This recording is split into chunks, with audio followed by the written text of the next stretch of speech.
Welcome to the Hessian Scrum episode 7. Joining us today is a black metal band from one of the least black metal places on earth, hailing from Vermont, America. Please welcome Scylfing of Ancestral Mourning. How's it going? It's an honor to be here, and thanks for including me. No, it's great to have you. I think you were the second band that I sought out on Hessian Firm. For people who don't know your music, how would you describe your sound as? Well, if you look on Metal Archives, they have me listed as melodic black metal, and I guess that would be a pretty fair representation of what I do. There's a lot of different sources you pull from when you record an album, and when even just within the black metal genre itself, there's all these micro genres. So I had a lot of different influences when I wrote the album. Everything from Burzum to dissection and stuff like that. And obviously, that I'm sure that came out in the recording and is something that people would easily recognize. But yeah, I think even beyond just the metal thing, I've always been kind of attracted to this sort of like Beethovenian idea. Not if I can sound pretentious for a second, but that sort of Beethoven idea of an evolving and flowing organic composition. And I guess the Sixth Symphony, the Pastoral Symphony, would be the prime example of that. And I always thought that was kind of a really interesting thing, which I've sort of tried to bring into my music, into the metal world. And on the Hessian Firm website, you described it as flowing black metal, which is, I think, hits the nail right on the head. That's it. I mean, and without even having to communicate that idea, I thought it was kind of interesting that you had described it that way. That's what I get a lot from the music, especially on the full length. There is definitely a sizable heavy metal influence that goes beyond bands like Dissection or Sacramentum as well. The way I felt it. Yeah, that's absolutely true. I mean, I've always, been into other genres. Like I was into the U.S. power metal scene for a really long time. When I was a teenager, I listened to a lot of those bands. Iced Earth was a band that I was really heavily into for a while, and I'm sure those influences kind of crept in there. Yeah, I can really feel that. Sometimes you have these kind not bouncy but somewhat syncopated riffs that you get like on the first two Iced Earth albums. Yeah, yeah, that was a big thing for me when I was, kind of first diving into the underground metal scene. Was the first Iced Earth album, or the second one, Night of the Storm Rider, which to this day is still one of my favorite albums because it's just, the guitar work on that album is amazing. The rhythm guitar work with those tight triplets and just it was such a great album, and it definitely influenced me a lot. Probably as a guitar player too. Just trying to work yourself up to a technical level to be able to do that, and you know create those atmospheres that they managed to create on that album. I still listen to it to this day. Yeah, same. And on a Travel in Stygian, before the kind of like before the main chorus, you have those arpeggios in that song. Now that could Yeah, easily be in any black metal band's kind of repertoire of ideas.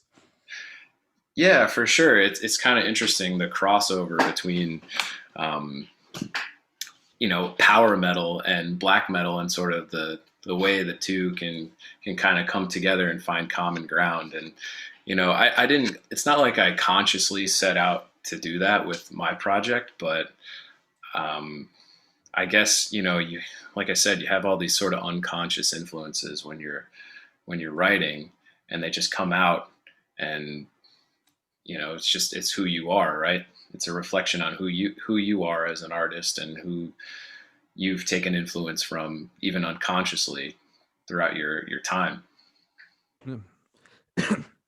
But yeah, it really definitely has that USPM slash, serious heavy metal feel. I've never felt that your music went towards, like Manowarisms or, some of the really cheesy Italian stuff. And Yeah, well, that's good. Yeah, I guess most of my influence was, bands like Iced Earth and Sanctuary, and like the early Nevermore stuff. Um, that whole scene. I never really got into the European power metal so much. Um, there's a few bands that I really admire.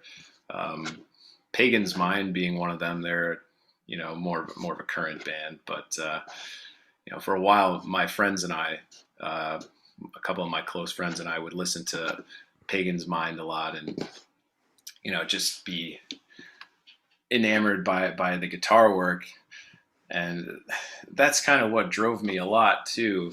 Uh, Sort of earlier on, when I was kind of just getting into metal, was like, let's find the stuff with the coolest guitar, or the sickest guitar solos, and the best guitarists. And I was just kind of absorbing all kinds of different stuff from all kinds of different metal genres, whether it was power metal or death metal or whatever.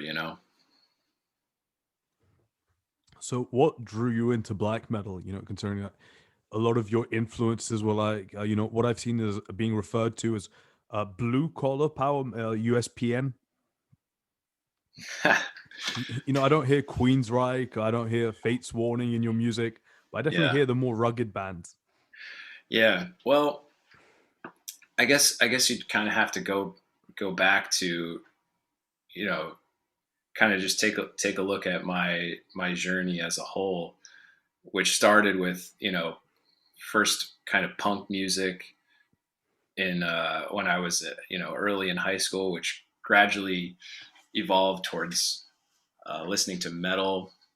And at the time, everybody was into metalcore. Metalcore was the new fad, and but I was never really satisfied with that. I was like, well, metalcore kind of sucks. I don't want to. There's got to be some. This is it, right? There's got to be, you know, what else is out there, right? So, and that evolved into an interest in bands like, the aforementioned Iced Earth, and I kind of started to dip my toe into death metal, first with more accessible bands like In Flames and Soilwork, bands like that, the more melodic ones. And then that gradually spiraled into, Morbid Angel, and Obituary, and some of the more extreme death metal bands. So it was kind of a gradual progression into more extreme subgenres of metal as time went on. And then, finally, I heard black metal for the first time. It was Burzum, or Burzum, as we Americans pronounce it. But and when I heard Burzum for the first time, it was really just like such a radical thing that I'd never heard before in any of the other metal I'd listened to up to that point. There was kind of like there was a magic there. There was almost like a sorcery there that the other metal bands I'd listened to up to that point had just kind of lacked. And instantly, it just kind of resonated with me, especially having spent so much time in Vermont. You have sort of the same aesthetic as you might find, I guess in Norway. A lot of trees, a lot of mountains, a lot of pines and stuff like that. And it was just, there was that magic that sort of drew me into black metal for the first time, and it never quite left. You know, it just became uh, that one subgenre of metal that I could never ever really get away from. My interest kind of faded in other bands that I had listened to at the time, but black metal always remained um, this fascination because of just its otherworldly character, um, which I guess kind of speaks to the way black metal's character in general. There's a lot of different ideologies that are present in black metal, which don't always agree with each other. But I feel like sort of the common thread that really connects everything is, there's something off. There's something wrong about the modern world we live in today. Something's missing, right? We live in this world that's governed by materialism and rationality and these post Enlightenment values, right? We've kind of divorced ourselves completely in the West from any sort of mysticism, if you will, any kind of irrationality, right? The sacred is no longer a part of our daily lives. And I feel like black metal is, or was at least at its inception, sort of a reaction against this. And that's kind of what drew me so heavily into it, was this sorcery that you couldn't find anywhere else.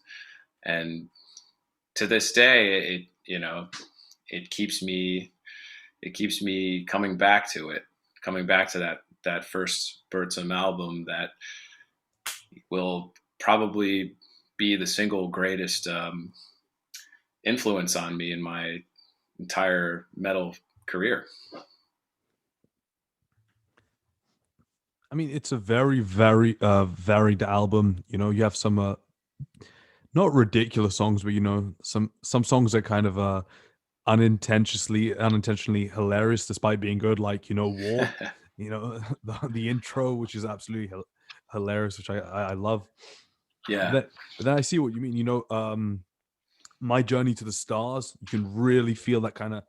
There's something more to it. There's some kind of magic. Lord of the Depths, Crying Orc. A lot of great songs on that record. yeah, and a lot of it, I'm sure, of course, was influenced by Varg's interest in role playing, and sort of. So you have this weird escapism thread that kind of goes through black metal, and that's something I identified with as well, because in my teenage years I was also into role playing games and that kind of stuff, and black metal, especially those first couple of Birdsum albums, were just like the perfect soundtrack for it. Yeah, I mean, they definitely work in that vein.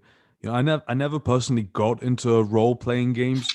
I started with video games, and I think that might take away, some of the ability to understand that, because in traditional role playing games, there's complete and absolute freedom in how you act, right? Compared to video games, which are still very scripted, no matter what freedom you might think you have.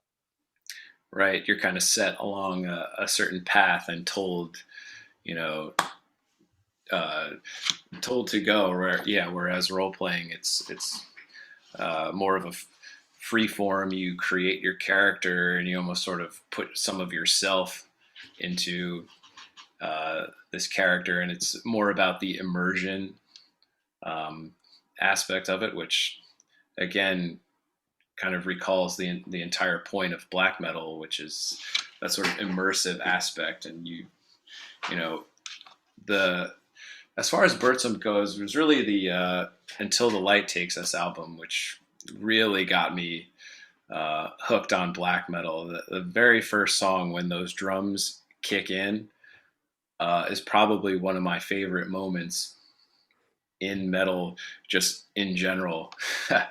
I mean, they got such a great drum sound on that album, and it just comes in like a crack of thunder, and it sends chills down my spine every time I listen to it. Oh yeah, whenever I listen to that album, I get the impression, of waking up, in a world without technology. So your body wakes up at the first ray of light at like 5 a.m. No, I mean it's based in this Nordic country, so even 4 a.m. and it's still kind of freezing outside, still a bit of ice on everything, and just that kind of general atmosphere Yeah, that you that you really get in that kind of landscape. yeah, yeah. It sort of it immerses you, and it takes you um, into a different mindset where you kind of transgress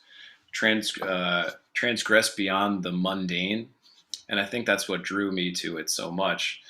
Um, as a young kid, as a teenager, I can remember a lot of times just listening to that album by myself at night, with the lights off, just listening to that entire album, and just kind of your head just leaves your body, and goes on these journeys that you uh, never had imagined or even thought possible before. And it sounds kind of weird and trippy, I guess, to um, to talk about it like that. But I think that's kind of the main appeal of black metal, is this sort of, however many times we try to govern ourselves by rationality and these sort of post enlightenment values, the brain still needs um, that avenue for escapism, and that sort of yearning for a sacred experience. And as a kid, that's kind of what black metal provided me. It was that sort of otherworldly and sacred experience that you just don't get from our day to day mundane life that you're exposed to every day, day in, day out. We have all of this stuff now, but um, we, as a society in the West, just completely lack any sort of sacred experiences anymore. And it's funny when I look back on stuff that these old black metal guys said, and I think Isan from Emperor said this one time. He said that he created Emperor as just something to do because he was bored, and I thought that was funny because it's just like, yeah, I mean, the modern world, we have all this stuff, and we're more comfortable than we've ever been before, but it's boring. The modern world, with all of our mundane details of our lives, is boring, and the human mind uh, needs an escape from all of that. It needs some kind of a sacred connection, or else you sort of go crazy. And I couldn't have put this into words when I was a kid, kind of first getting into black metal. But I guess sort of um, that same feeling was there in me as well, kind of subconsciously, as I was listening to more and more underground metal and getting further into black metal. And yeah, I mean, here I am now with my own project, and it's still kind of the same thing. Now, one thing that's very unique about your project, so you don't play the kind of new style of technical, dissonant, death spell, omega derived stuff. But when listening with my bandmates to your music, it's insane the level of musicianship you have. But there is no pretentiousness, despite the really complicated riffs, despite how insanely tight you are playing. and I don't think I don't think you move nor do you stretch tracks out a lot. I can tell from the way it feels natural, yet it's very tight. I mean, a Thank you. lot of the guys, despite making some of the best music ever, were not capable of playing as tight as you. Do you think that adds something to the music, or do you think it takes away from it? Well, yeah, I mean, I've always been of the mindset that, if you're going to be a musician and if you're going to, you know, create art seriously, you should always be the best you can possibly be. And, for me, that just meant really knowing as much of the ins and outs of guitar as possible. And, I guess in the black metal scene in particular, there is sort of this trend towards lo-fi production, and because of the sort of atmosphere that gives off. Um, but I felt like for me personally, I thought, well, why not try something different? Why not uh, approach black metal in a way that's doesn't necessarily have to be lo-fi. Why not approach black metal like uh, any artist, like a classical artist would approach his music? You know, um, I'm not saying I set out to be technical, but um, I feel like that sort of attitude amongst a lot of black metal musicians, that they don't have to learn their instruments, is just sort of kind of pretentious in its own way, and it's a little bit lazy, um, if you don't mind me saying. Like, why would you not want to um, be the best you can possibly be at your instrument?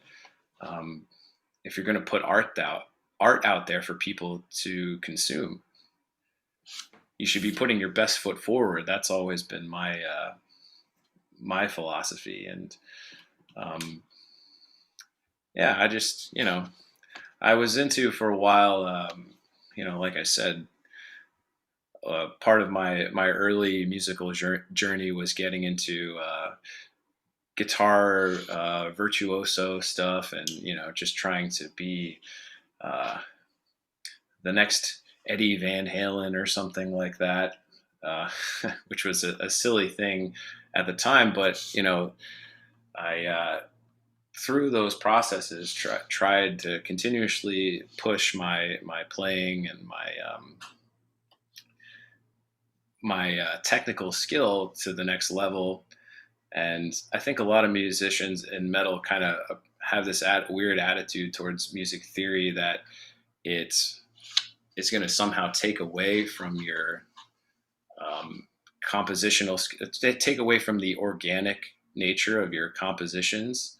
If you're sort of, well versed in musical theory and you're constructing your music um, based on that. But I think really what music theory essentially is it's just a way to more easily access the sounds that you have in your mind, and sort of uh, put that into a tangible product more quickly, rather than searching around your instrument for 2 hours for the right chord. Um, if you know a little bit about your instrument, you can kind of get there quicker, and it just really opens up more possibilities if you approach it in the right way. And you know, like I said, I don't set out to be a technical player. That's not my main goal or at all. But I just try to kind of put my best foot forward. And if I feel like a song requires or needs a guitar solo, then I do that. If I feel like a song would be better off without one, then I don't do that. I leave it out. And it's you don't hear too many guitar solos in black metal, generally speaking. But sometimes if I'm writing particular song or riff, and it evolves to the point where you know it would accentuate sort of the climax of the music to include one, then absolutely, that's what I'm gonna do. That reminds me of the Nightside Eclipse. Have you ever heard the 15th year anniversary edition? No, I don't think I have. Well, I have the album, but I'm not sure if it's the 15th anniversary. I mean, what's really unique about that one is that the synths are kind of pulled back from the mix, and it really shines a light on the guitar playing. And in terms of of those classic bands that are tight like you, Emperor is the one that really comes to mind. Yeah, I think it's sort of like become this weird, um, you know, I guess like trope about black metal that everybody sucks at their instruments, and it's not a technical genre at all. When I think if you kind of look at it with a little bit of a closer eye, you kind of see that that's not true. I mean, first of all, when it comes to drumming, I mean, there's a ton of great black metal drummers. Um, and yeah, even like you said, you have some great guitar work in Emperor. Um, Bands like Dissection, of course, were known for their fantastic guitar work, and stuff like this is out there. So you know, it's not like this approach is anything new. It's just, I guess, been a little bit neglected, I guess, as of late. Sort of approaching black metal with a bit more with a bit more musicianship than usual. Yeah, and of course, Immortal playing really fast and somewhat cleanly on those early albums as well. Absolutely, yeah. It's funny you mentioned Immortal because I think they were probably another really big subconscious influence on mine. Especially at the heart of winter, which going back to what we were talking about, was almost sort of this weird combination of black metal and power metal in a lot of ways. And man, I just love that album. I guess it's no surprise, considering my particular interests and influences and what I bring to the table. But yeah, at the heart of winter, love that album. Oh, it's a fantastic record. I really do think that Abath took over the reins of that band very well, and they navigated incredibly between both styles. Yeah, yeah, absolutely. So let's go on your about on towards your discography. So you have two releases. You have the Funerals demo, which was then re-recorded and put into your 2019 full-length Ancestral Mourning. Yeah. So I started recording. I started the band. I started Ancestral Mourning in 2016, and immediately started shooting for a full length release.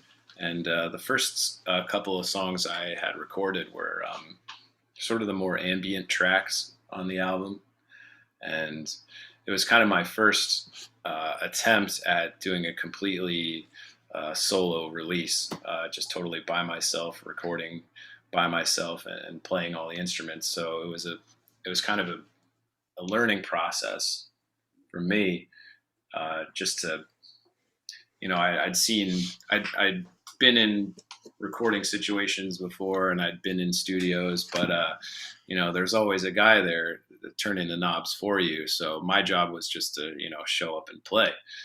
Um, so it was really kind of a daunting task at first, um, but that was always my goal, was um, to make a full length album.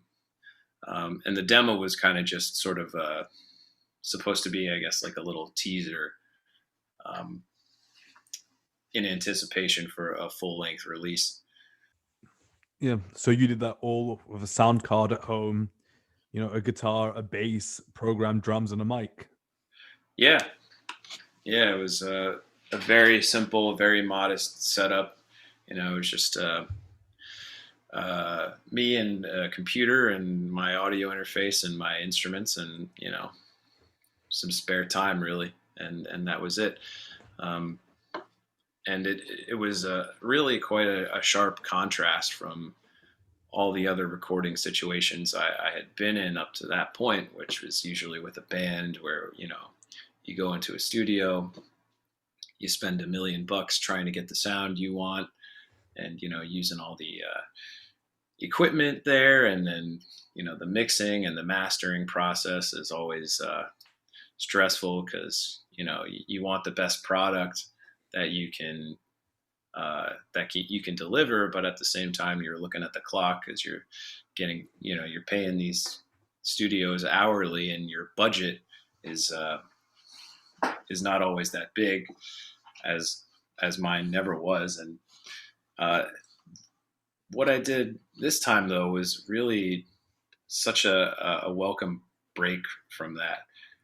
Just being able to record on your own time and mix and master on your own time without looking down at your watch and wondering how much money you're going to be spending before you finally get a product that you're happy with. That sort of stress evaporates, and it's a lot easier to just focus on the music itself. And it also lends itself towards taking a few more risks, and doing a little bit more experimentation than you otherwise wouldn't have done if you were on the clock in a studio. Time is of the essence, and you want to you know get your product finished and get out of there without paying thousands of dollars.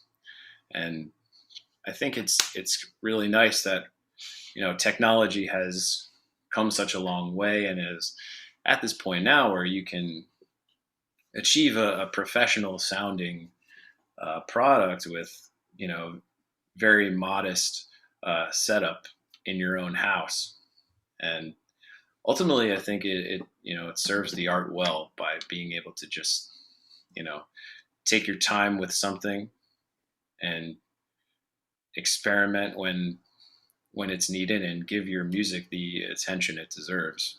So it was a much easier recording process for me this time around. Yeah, that reminds me of my first experiences in a studio. First time going, this guy had advertised it as some kind of like um big thing, and I remember, begging my parents at the time because I was still a student, for money just to go. It was just a guy's room, like this rich kid who had a lot of space in his parents' house. And Must some, be nice. yeah, and some terrible orange amps, and he was like promising us, oh, I'll get you any sound you want. And then we started listening to the recordings like on the second day. I'm just thinking, oh man, that's like 500 euros, $600-700 gone down the drain. Right. Yeah. And that's the other problem too. It's like, there's a lot of guys out there promising you the moon, and, you know, you, you take the bait and you go in, and not a lot of times the product isn't what you were envisioning. And now you're left, paying hundreds, sometimes thousands of dollars for something that you don't even like. And, I just, I don't have the patience for that, or the money for that anymore, as I'm sure very few of us do. And um, I'm thankful that for the most part, you know, we have the technology now where that isn't the only option anymore. But I'm thinking about, for the next album, um, upping the budget a little, which isn't really saying much because the budget for the first one was essentially nothing, $0. Um, but I have a studio actually down the road from me um, someone I'm very close with, and I think um, I may record parts of the next album in a more proper studio setting, specifically the drums. Um, because I feel like that's one of the areas on the first album that I was never quite completely happy with. So we'll see. I It depends on the budget, of course, and how much time I can spend in there. But that's the goal, at least. Well, considering the level you play and that you're able to really convey that atmosphere you want, I honestly can't wait for your new album. You've been, Thank you. do you have any time, any idea, any ETA for when it should come out? It's hopefully this year is the goal. So at some point this year, there will be a second Ancestral Mourning album. That I can promise you.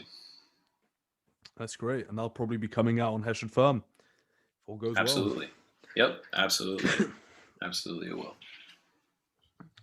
So, obviously, judging by your experience, you played in quite a few projects over the years, I imagine.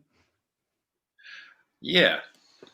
Yeah. It really started when I was in high school, and I played in a few crappy high school bands that were not in any way noteworthy.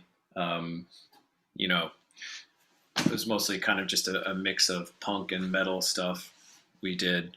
Um, and then later on, as I got a little bit older and started taking guitar lessons, my interest kind of firmly settled on metal. And my first couple of releases were sort of, I guess, you could say, sort of traditional heavy shred metal. I guess I was really into Yngwie Malmsteen at the time, so in my childish pursuits of envisioning yourself on the front cover of Guitar World magazine or something.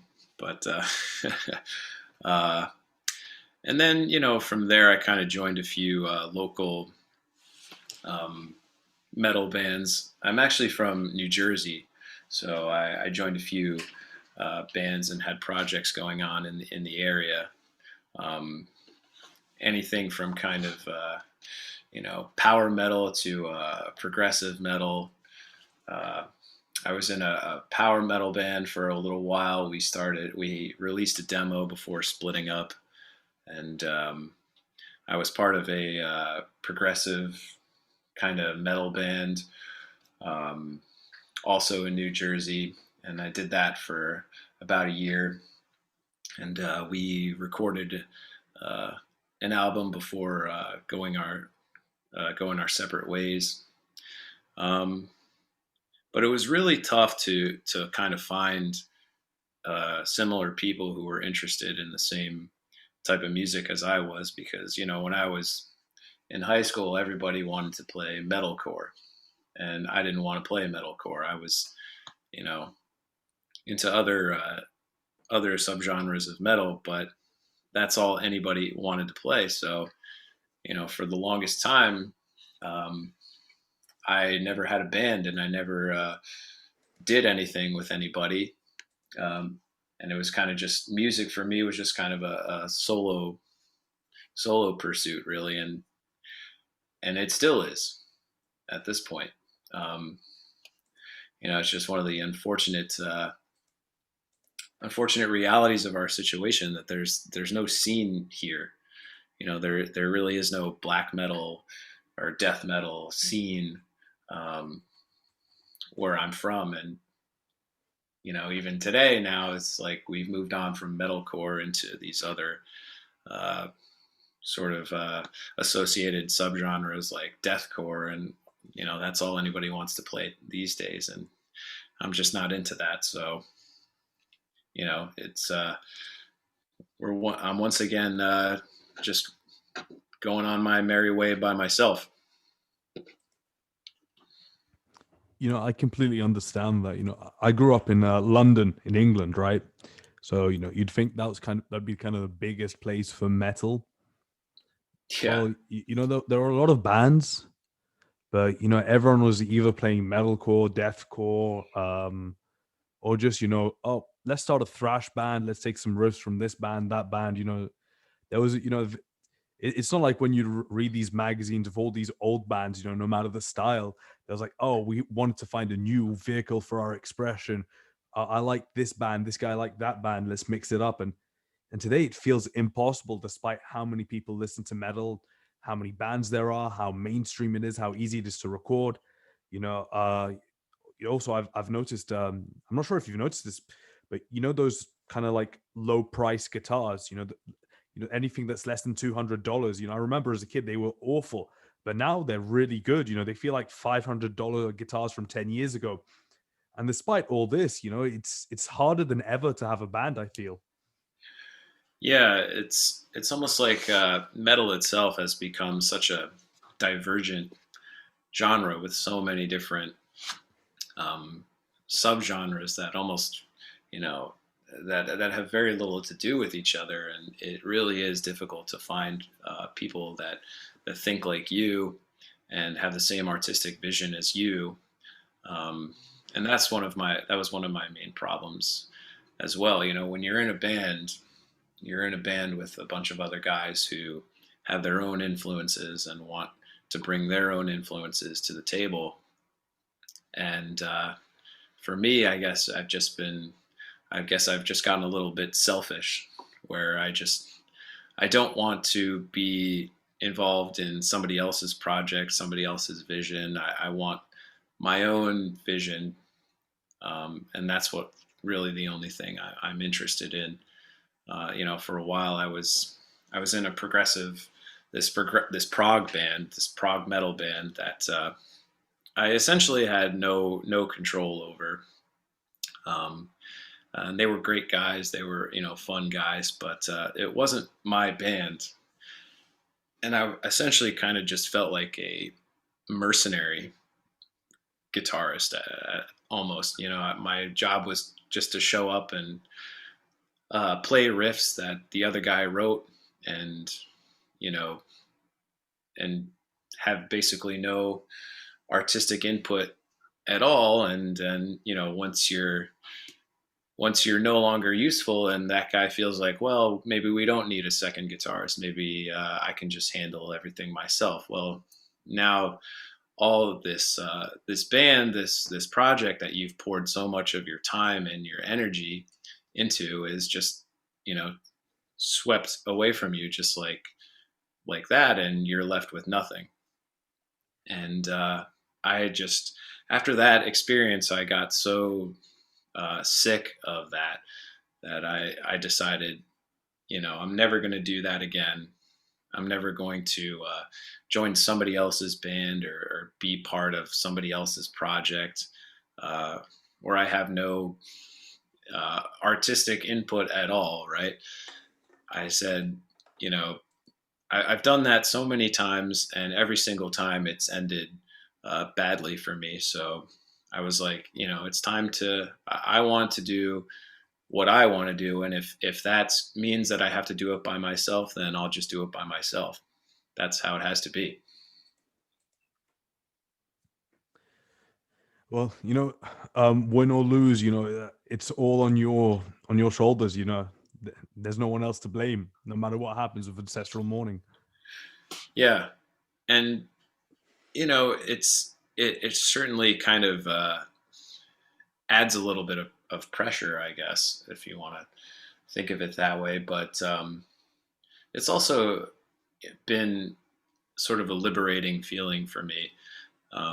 When you create something, whether it's be music or art or film or whatever, it's it becomes kind of a part of you, and an expression that you feel like belongs to you. And sometimes it can be hard to share that with other people, and let other people you know have an equal say in it with you, and which is what I totally understand about some of those past situations I've been in with other bands. And those projects were those guys' babies, and I get it. It's hard to want to relinquish control to somebody else with something you've worked on so hard and you've poured so much of yourself into. Um, and I'm the same way now with my own project. It's something that belongs only to me, and it's something that I did really purely for myself.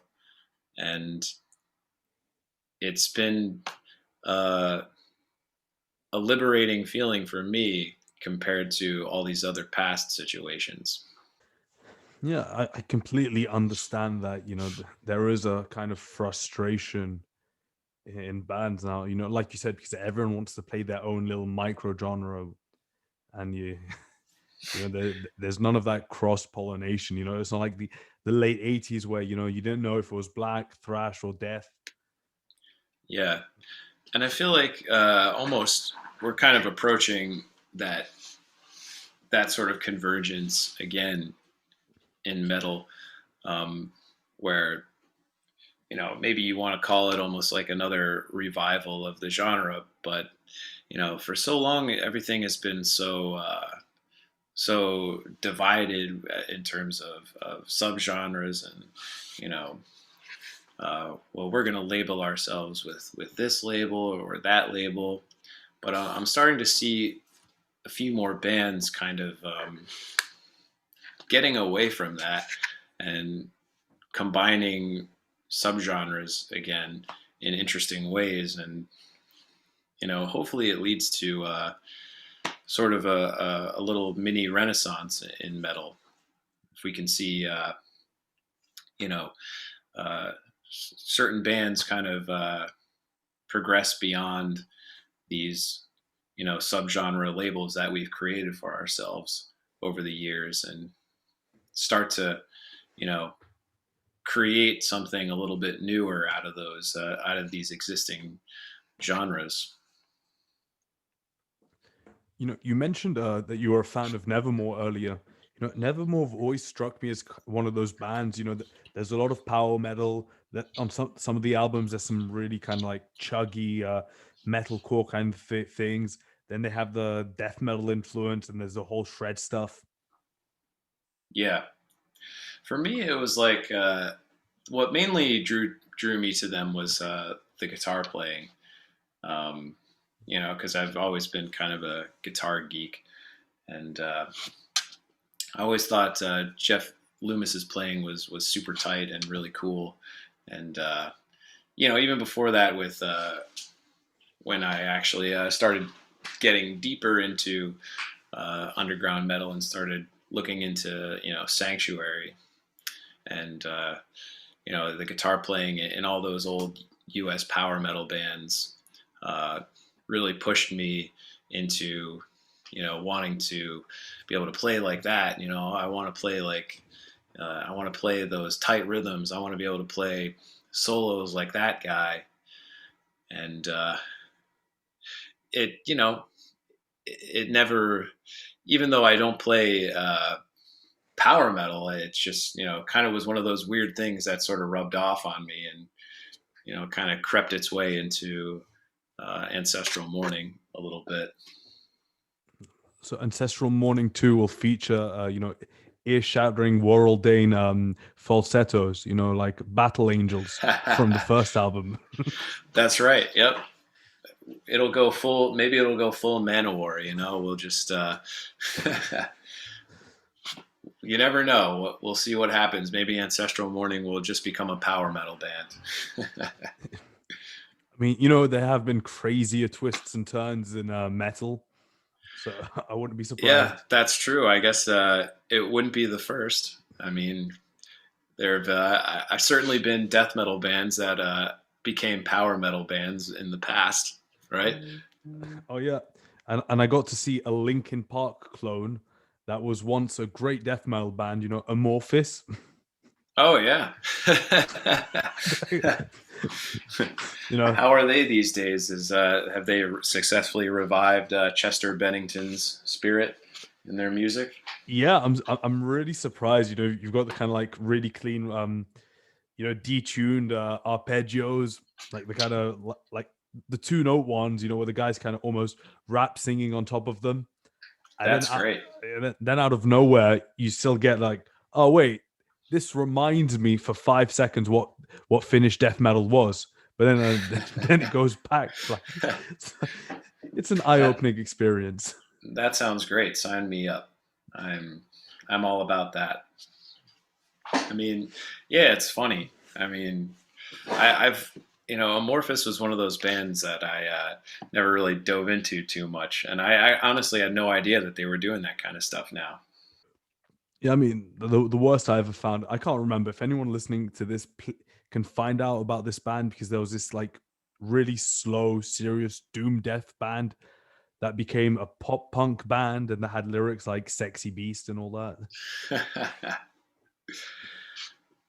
Yeah, it's funny to see how bands kind of make these twists and turns as time goes on. Um, and that reminded me actually of an old power metal band that I think was got some attention from you guys a long time ago. It was Defender from Sweden, and it took me a really long time to finally track that album down.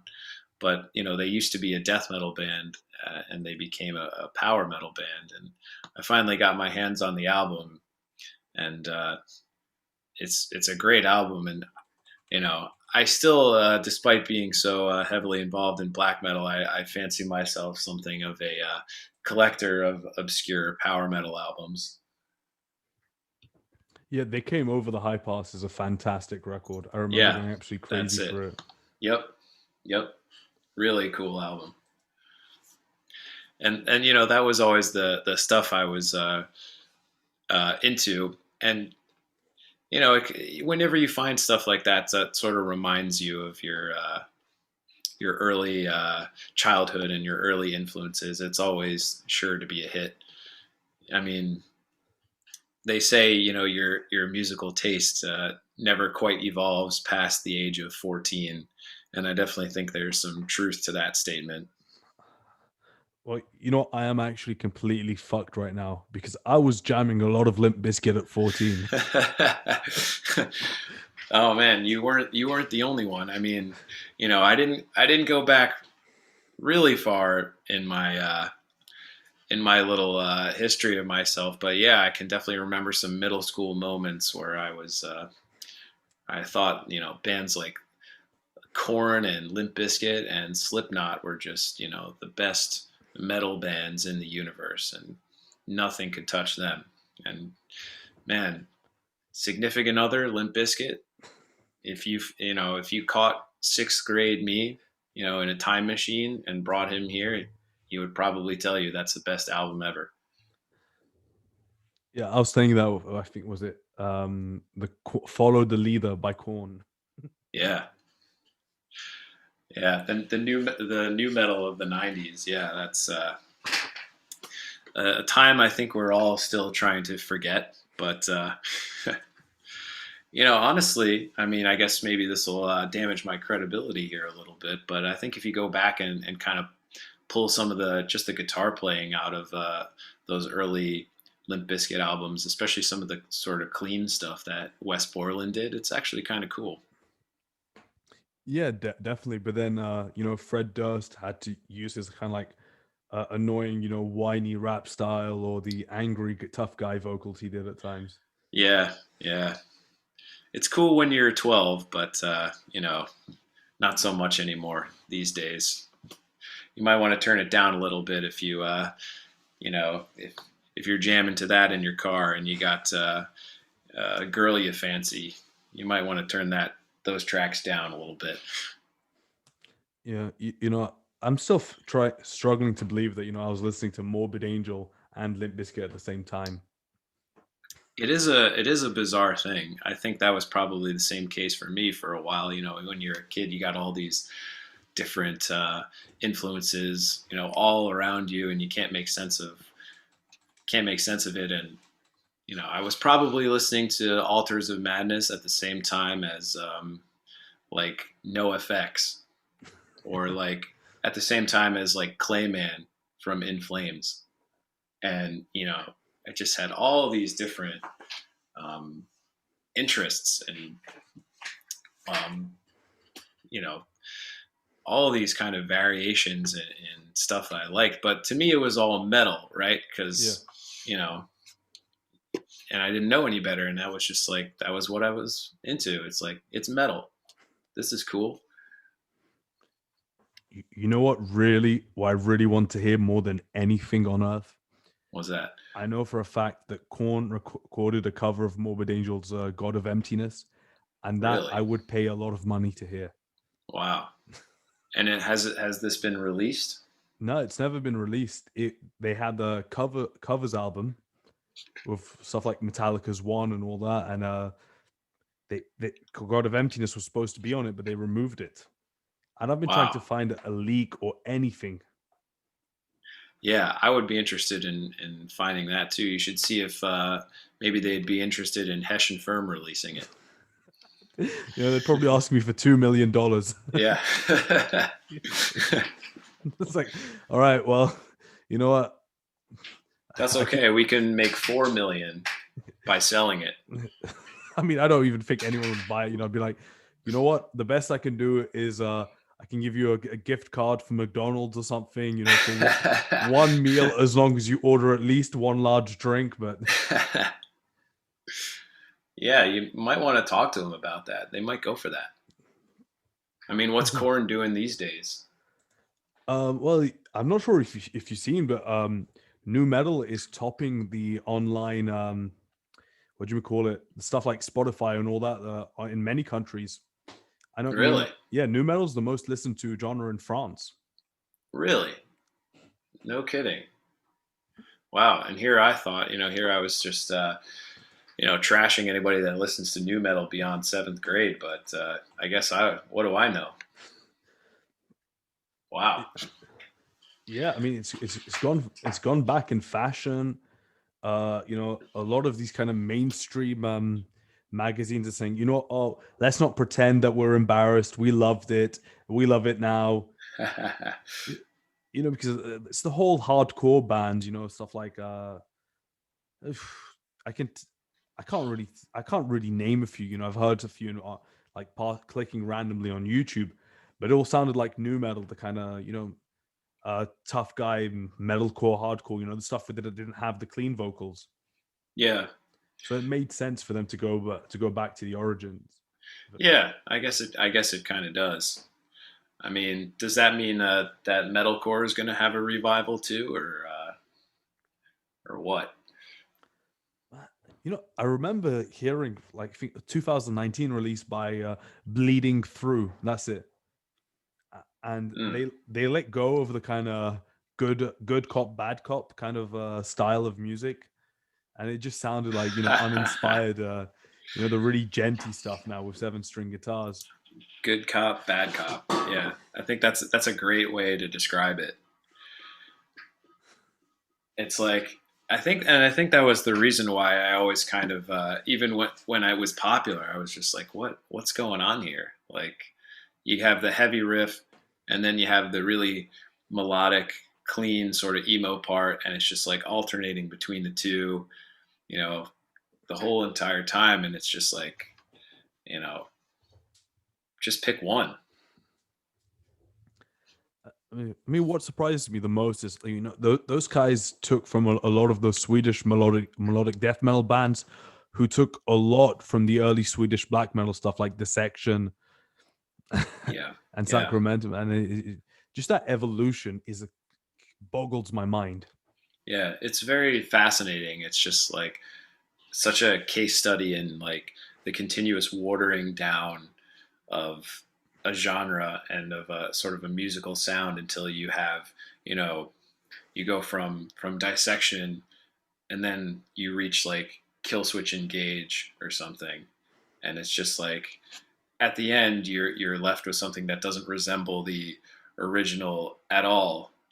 It's like, almost like a simulacrum, right? Like you've got a copy of a copy of a copy until what you're left with is nothing like the reality that you started with.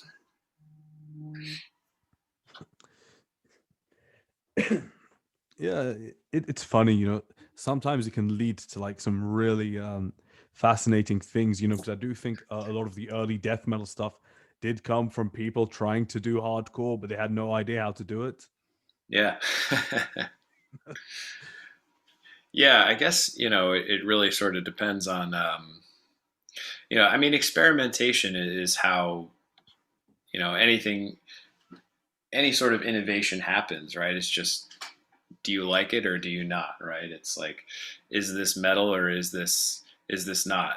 Has it lost sight completely of what we're doing here, or has it still somehow managed to maintain that attitude that, you know, sort of is the common thread here between all metal subgenres? And yeah, I mean, you couldn't ask me to put this into words, especially when I was a kid and surrounded by all of this stuff. But it always, stuff like metalcore was always just striking me as just very very jarring. Um, the way it sort of had these two disparate sides to it, which never really felt like they could be reconciled. And and of course, when you start to get into the heavier stuff, the more underground stuff, when you look at their influences and then their influences, and you kind of see where it all comes from, and you get exposed to, you know, to bands like Dissection or to like In Flames' first EP, it's like, how do you go back? You know, like, how do you go back to liking all the popular metalcore bands when you've got this now? And that was sort of like, that was, I guess, kind of how I felt when I was in high school. It was like, well, I don't really want to listen to Killswitch Engage. I'd rather listen to uh, Sacramentum or something. It's it's melodic, but it's better. I have really fond memories of the first Killswitch Engaged record. And when I listened to it, I'm like, yeah, I remember I had fond memories for about like overall 6 or 7 minutes of music when you remove all the breakdowns, uh, all the kind of over the top wannabe emotional good guy riffs.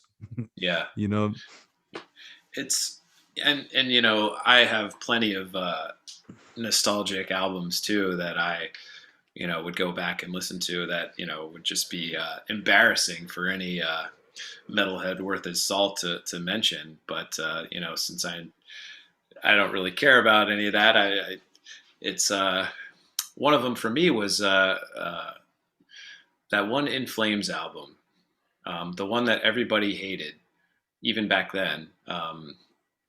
Soundtrack to Your Escape. uh, is that the new metal one?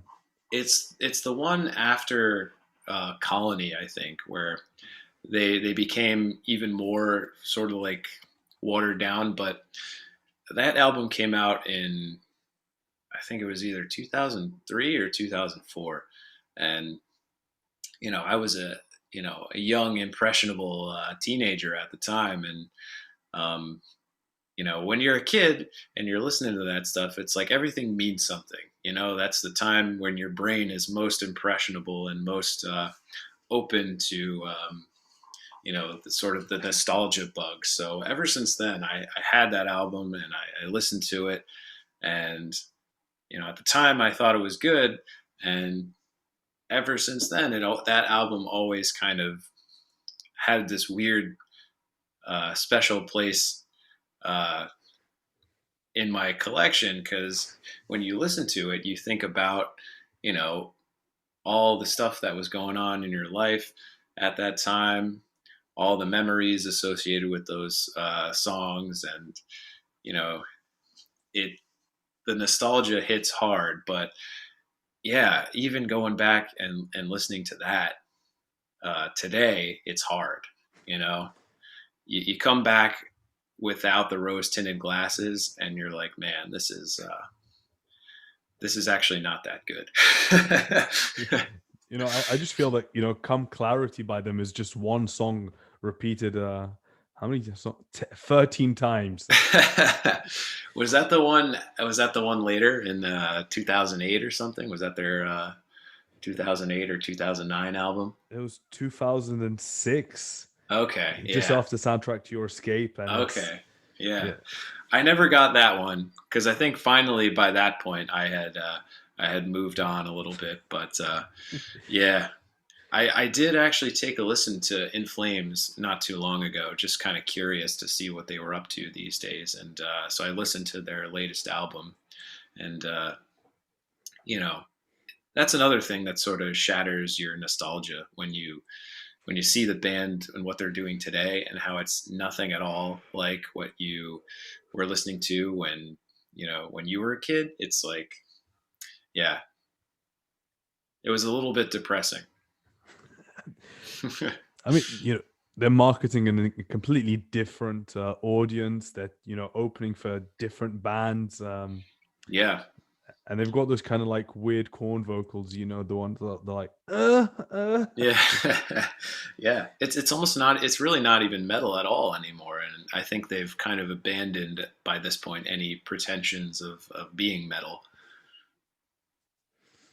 Yeah, I mean, is that worse than what At the Gates is? Because At the Gates completely surprised me. They did a digital EP with a few guest musicians, and one of the songs was a second song from their second album, With Fear I Kiss the Burning Darkness, Hmm. Raped by the Light of Christ. They re-recorded it, with the big budget and everything, and it just sounds terrible. Like the band don't get why people love those old records.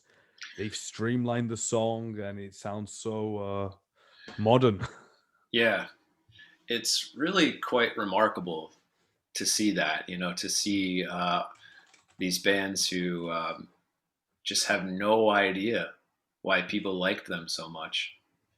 And I think, yeah, At the Gates is a great example of that, and so is In Flames. I mean, and maybe other bands of that sort of melodic Swedish kind of strain too, like Dark Tranquillity. They've just, all those bands have evolved so much over the last 20 years, and what they are today just resembles nothing of why people like them in the first place. And it's, you know you have to wonder about the artists themselves. I mean, I guess probably in Flames case, none of those guys that recorded those first couple EPs and albums are even around anymore, so it's like it's not even the same people.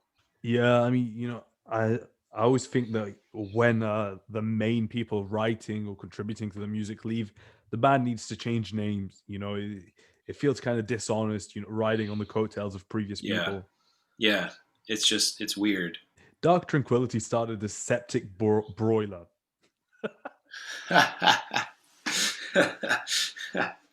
Damn.